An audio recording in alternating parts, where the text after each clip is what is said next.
I know this seems bad, but it's not entirely my fault. 6 years earlier. It's his, Mo shouts as he grabs ice from the freezer. Pouring a large amount of vodka into a glass filled with ice, he heads into the living room. Nope, you're doing them completely out of order. I don't know if they call themselves something like girlfriends, and for all I know, he has other girlfriends in other houses who babysit their little brother. What was I going to do? Kate said with a giggle. They were then interrupted by a child on the stairs, so instead Kate, Mo, and Monroe took the child to a summer fair. Kate, Monroe, and a smaller version of Mo walk around the carnival. As they are on some sort of ride, Mo looks like he showed Monroe something on his phone. He said, "This is what happens," then continued to laugh. Later, with a cut, the scene shows a marquee saying, "Awkward silences fill the air" as Monroe gets off the phone. He is off to school, and it cuts to him walking down the hallway. He sees Sophie from a distance. "Mo," he says as he is walking to his locker. "What's good, my man?" Mo replies. "That theory stuff? That thing the other night? That was fucking dope, dude, like a 10. Mo continues, "We're doing it again, this weekend possibly, so I will bring the party supplies." Monroe said, "Wait, Paul is canceling and you're gonna do that again?" Mo replies, "Paul cancels fucking about anything every gosh damn," as he walks away. "I'll swing that sweet drink. And that white-ass dank, you know what I am saying?" Walking up to Sophie in the hallway, Monroe tries to say, "He's off," but then is stopped by Mo.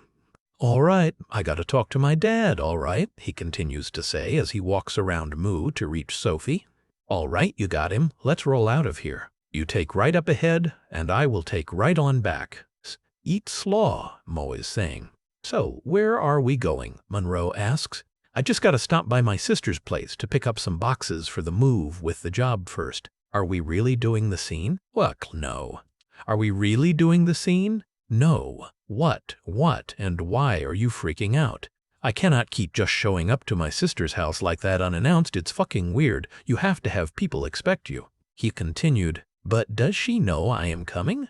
Monroe said he hadn't talked to her, that all the same last minute. Mo tells him, "It sucks because you're a shit person. You should expect to have some problems, but that at least the painting looks good in the car." Driving to his sister's home, Monroe and Mo enter the apartment, and there he is greeted by a man who looks like Kate's boyfriend. "Yo, Monroe." Monroe greeted him and told him to tell them to bring the things and that they are still moving things in. He turns and sees his sister, asking her if they can bring the boxes in. Kate has a few questions before doing so. "Do you plan on bringing your babies to this place, and what is with the job for you and me?" "I'm going to end up doing all the work." Getting on Monroe's case, Mo is suddenly interrupted as he notices the painting up against the wall in Kate's apartment. Mo is interested, but Kate quickly denies seeing Mo with Sophie. There is some tension in the air after all of this.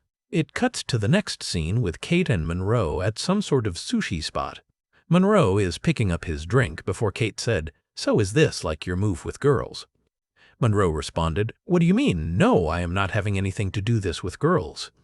The conversation continues, "This is just me, you know, I have never been on a date." She continues by asking what Monroe and Zoe are planning on doing this with his date on. He started to tell her, but then was interrupted by Kate once again. She was curious about what had happened between Mo and her. It seems to look like they will be talking, just a slight push is needed. As Monroe and Mo leave to take Zoe home, Mo is seen pacing around getting the boxes. It seems like Mo might want something to happen. It cuts to the next scene as the sushi date finishes up, and there is some sort of tension between Sophie and Monroe. Kate has an awkward and jealous feeling. Sophie is left with the awkwardness, and the film cuts to Mo's set at a small bar with some of the same apartment complex people from earlier. Mo opens his lyrics. "I can't say what it is that you, yeah you, my love always be with you. Words didn't say some things to end you, and that you, it's all for you." Mo is staring right at Kate as he continues to say the lyrics to his poem. Kate comes into Holly's room after the show that Mo sings at. "I'm sorry to bother you," Mo stated. "Faye, are you okay?" Zoe said to Mo. Mo explained about his rough time with relationships and with the one he is having right now. It flashes back to Monroe sitting in front of a computer, typing away on what is presumably a blog. It all seems kind of silly now when you see you're just trying to put you on these people because you didn't want to be alone with the feeling that you have. It's because you really are so desperate to get rid of, he is typing. Mo is now driving in the back of the car with Monroe passed out after a long night. Then Mo pulls the car over to the side of the road. Mo is pulled over by the police. Mo is then told to get out of the car. Mo, now pulled over, has a conversation with the police officer. All seems calm enough, even though Mo's car has been pulled over. There is a lot of bad things in this world, but a couple of guys kicking it having a good time isn't, as Moe continues. Then the officer turns his attitude around and throws some cuss words towards Mo. Mo is handed a small bag of an unknown substance.